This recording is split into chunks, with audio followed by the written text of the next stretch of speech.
So today we're going to talk about the kids that transition and then at a later time transition to identify as what they were assigned at birth. Now, the term that you may hear frequently in legislatures and in media is detransition, meaning exactly that detransition means they transition to identify as what they were assigned at birth.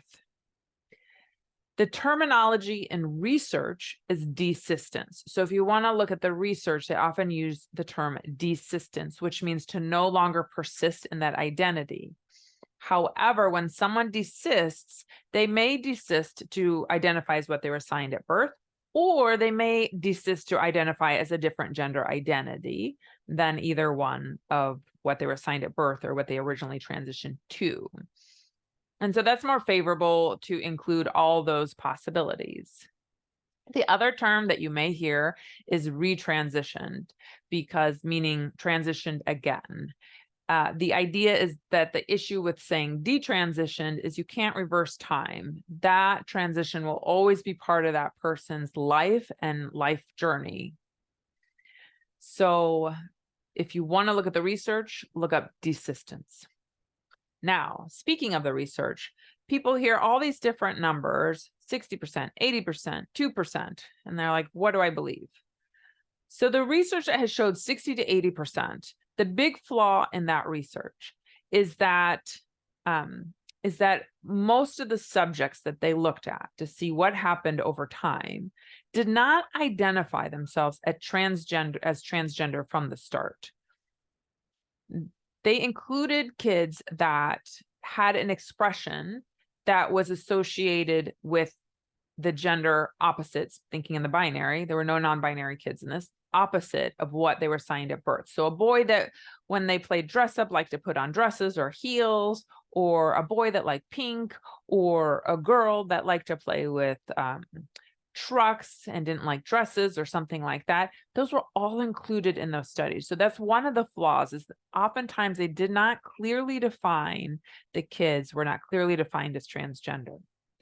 The other issue with a lot of these studies, or one study in particular that's often quoted as 80%, is that over half of the subjects did not return for follow-up. So when they say, like, what happens, who continues to identify in that identity after X number of years, over half of them did not follow up, and they just put them in the desistance category. Well, if they didn't come back, they must not identify that way anymore.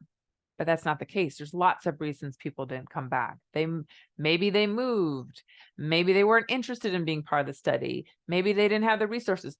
Who knows? But this is the flaw of the study, is that they just assumed people that did not return desisted.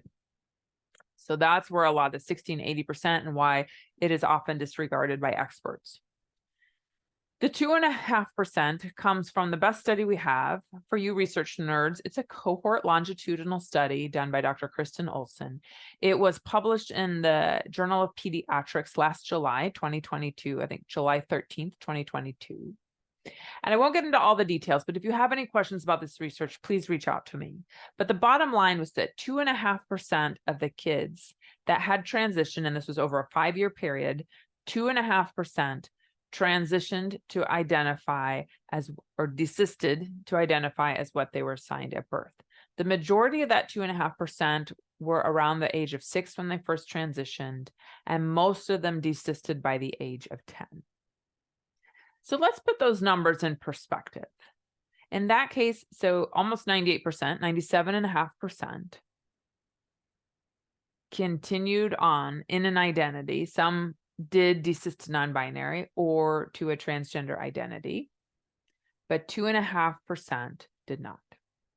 Now, the analogy I have for you in medicine is that people that low-risk patients that require a cardiac bypass surgery, an open heart surgery, are given the numbers that 98% of them, if they have the surgery, will live a longer life and a greater quality of life. The other 2% will die.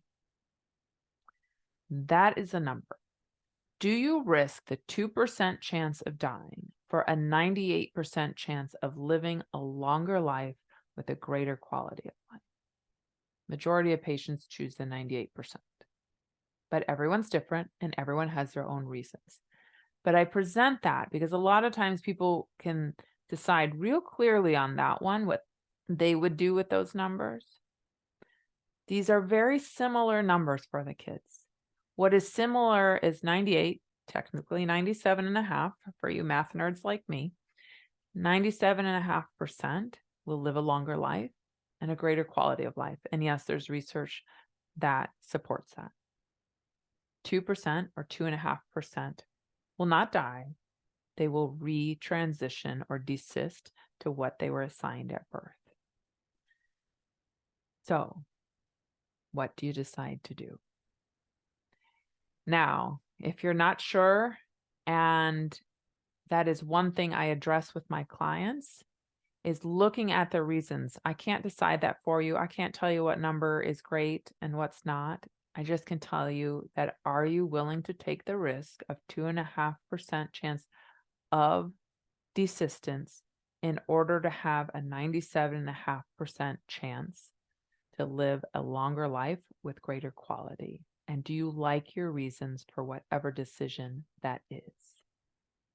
Have a great week and continue to engender love.